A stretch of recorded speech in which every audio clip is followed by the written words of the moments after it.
That is the most glorious thing.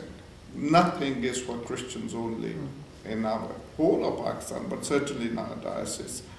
And the reason we can be here, is because they know that they care for us, they love us. And our target is, as Colonel is saying rightly, these are rejected people. I mean, they are warrior tribes, but throughout history, for whatever reason, they have been rejected. And we are offering them that embrace in a very small way, because who are we? But in a very small way we are. And to give you the example that the injured from all this area come to our Mano hospital and talk. And where again there are about 3 Finnish ladies missionaries who have been there 30 plus years. Next to the hospital wall, there is al-qaeda camp. I mean, you use the word al-qaeda anywhere in Pakistan or here, you suddenly, feel as if you are dying because al-qaeda. And those ladies have been living there all these years, even now. And they're wounded, then come to the hospital. I have no words I get very emotional in describing those situations. That God has placed us there. And they know who we are. Everybody, don't go. There are 7 foreigners, all ladies, in this war zone. In tank. So, people are not that stupid. Even they recognize. Recently from Mano, my medical superintendent director was kidnapped on 8th December. Who helped us to find him? Can you guess? Al-qaeda. Taliban. Not the police. Yeah. Because, they are the targets themselves. Now, who would believe this story? Who would believe that I personally encountered a Taliban commander and he was promising that we will bring the doctor alive. They said, this doctor cleans our wounds. He helps us. They don't come to the hospital as Taliban or al-qaeda, but they are there. Yeah. We never ask the question. And I'm maybe painting too good a picture, but the fact is they feel their faith and all that they stand for is being threatened. And they will defend, they will fight until death.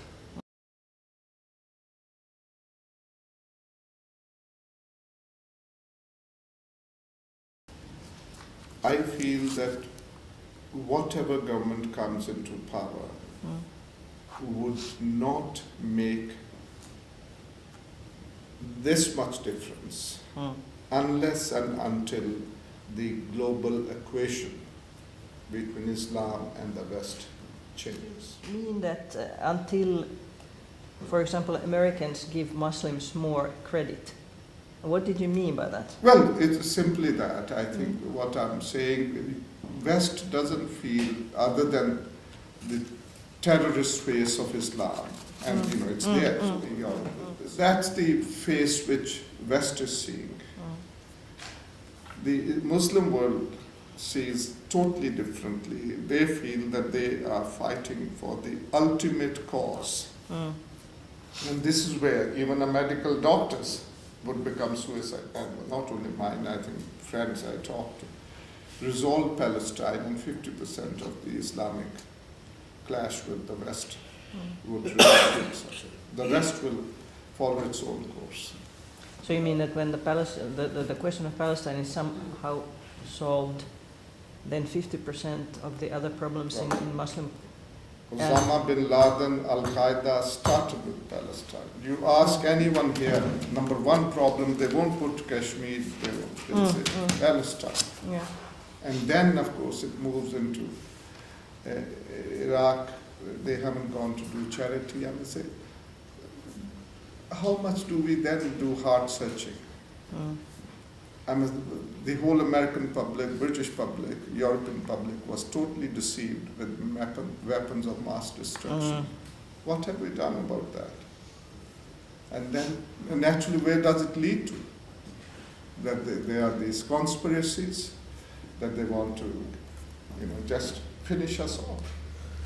And so, there are too many examples.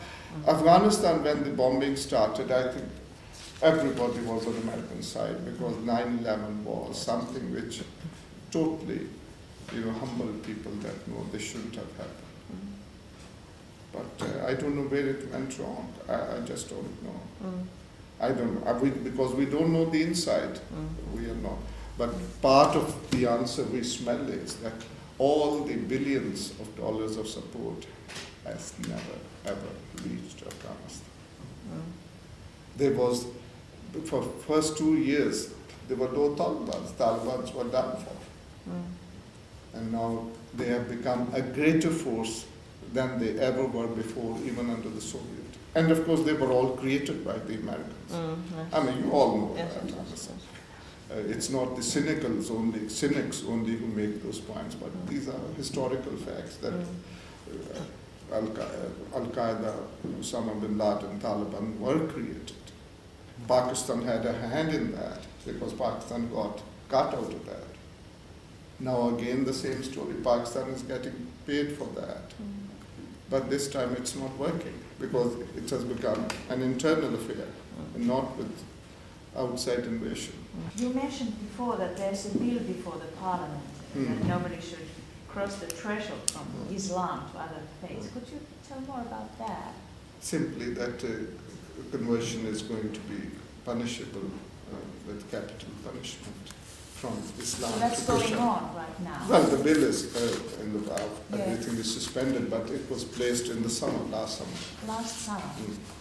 Now, how is this going to affect your church? Well, I would say we are into a kind of impotent phase, and for the first time in my ministry, 40 plus years, I'm beginning to look at the whole presence of secret believers, which I used to ridicule in my earlier days.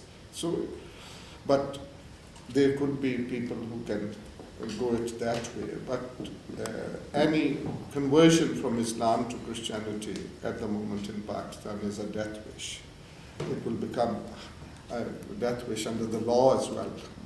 And so it's very, very secretly, if anybody makes a decision, it happens. But conversion the other way around, it's celebrated. And that's where Pakistan breaks its UN code of practice, etc. But who cares, I must say.